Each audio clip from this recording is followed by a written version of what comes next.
Baik, Bismillahirrahmanirrahim. Assalamualaikum warahmatullahi wabarakatuh. Kali ini saya akan menjelaskan terkait rangkuman materi untuk pertemuan ke-10 tentang tema Syira'ul Kutub atau membeli buku. Oke, kita masuk ke slide yang pertama, yaitu al-istima' atau kemahiran mendengar. Di sini teman-teman sudah melihat adalah percakapan antara dua orang yang sedang berada di sebuah perpustakaan, begitu ya.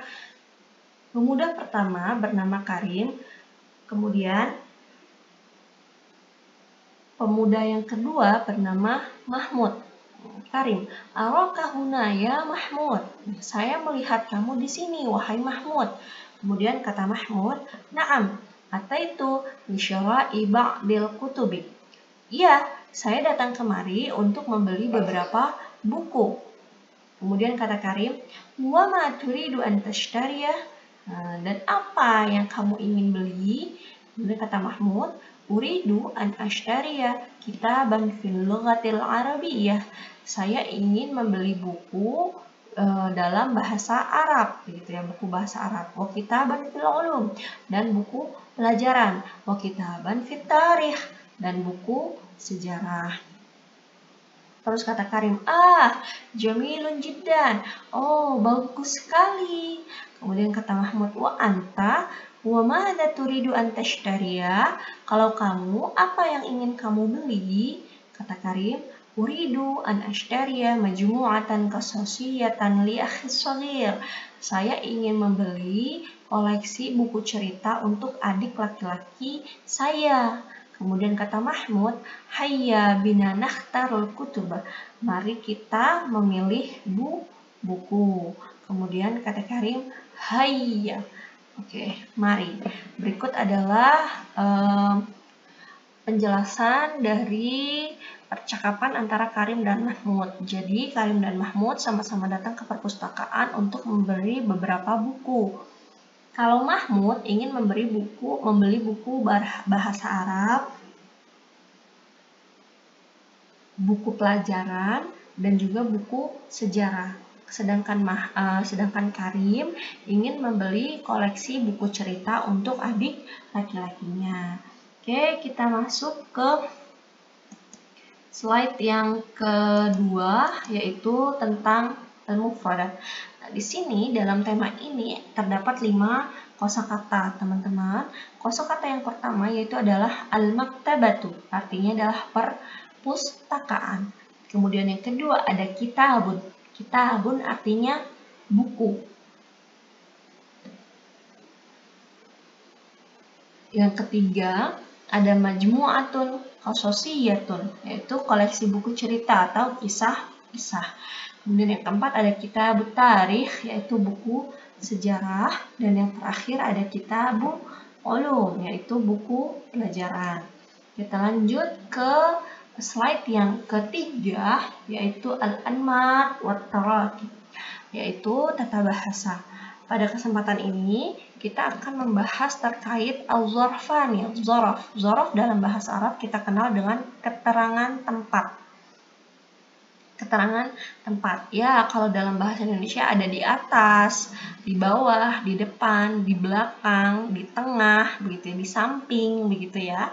Nah, kali ini dalam kesempatan ini kita hanya akan membahas dua saja, begitu. Hanya membahas dua, yaitu yang pertama adalah amama, yaitu artinya di depan. Kemudian yang kedua adalah khalfah. Khalfah artinya di belakang. Nah, keduanya ini, amama dan khalfa, di depan dan di belakang, ini menunjukkan liddalalati alal makan. Ya, alal makan. Di sini sudah dijelaskan ya, untuk menerangkan tempat, untuk menunjukkan tempat. Oke, di sini ada contohnya. Contoh yang pertama yaitu adalah taqifus sayyaratu al-hamra'u amama sayyarati safra. Ya, sebuah mobil yang berwarna merah sedang berhenti di depan mobil yang berwarna kuning. Nah, di sini ada amama. Amama ini adalah kata keterangan tempat yang artinya adalah di depan. Amama artinya di depan. Kemudian contoh yang kedua, takifus sayyaratul hamra'u khalfas sayyaratis sauda. Nah, mobil yang berwarna merah sedang berhenti di belakang mobil yang berwarna hitam. Nah, di sini khalfa ini adalah merupakan kata keterangan tempat yang artinya adalah di belakang. Jadi, amama di depan sedangkan khalfa di belakang. Oke. Kemudian yang keempat, kita masuk ke sesi al-qiraah atau bacaan.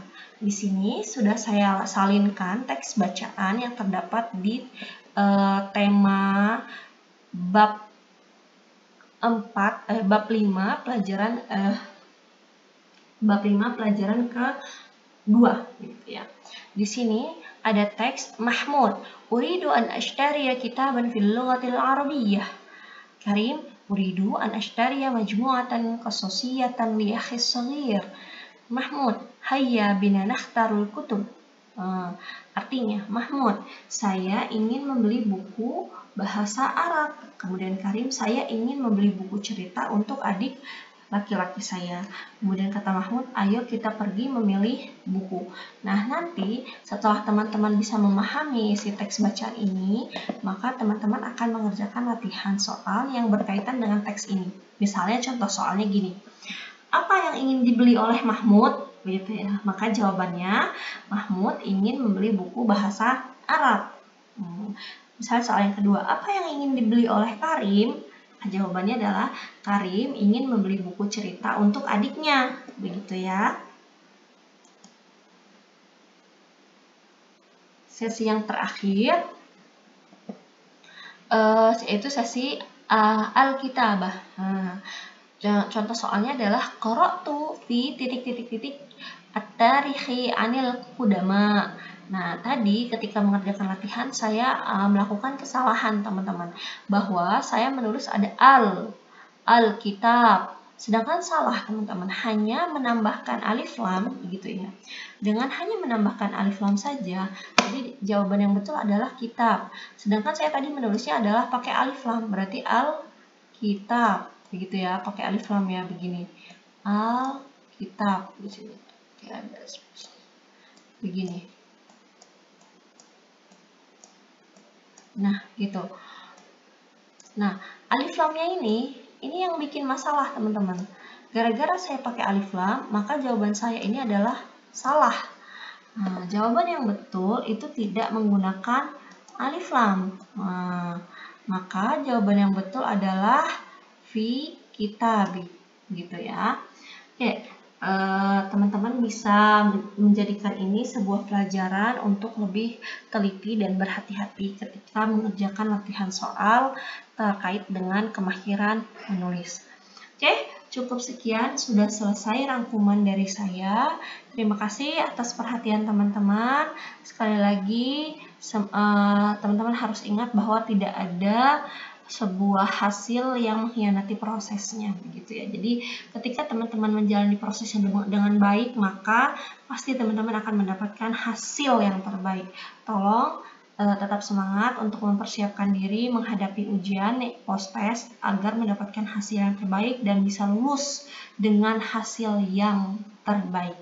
Terima kasih sekali lagi sudah menyimak penjelasan dari saya. Saya akhiri. Assalamualaikum warahmatullahi wabarakatuh.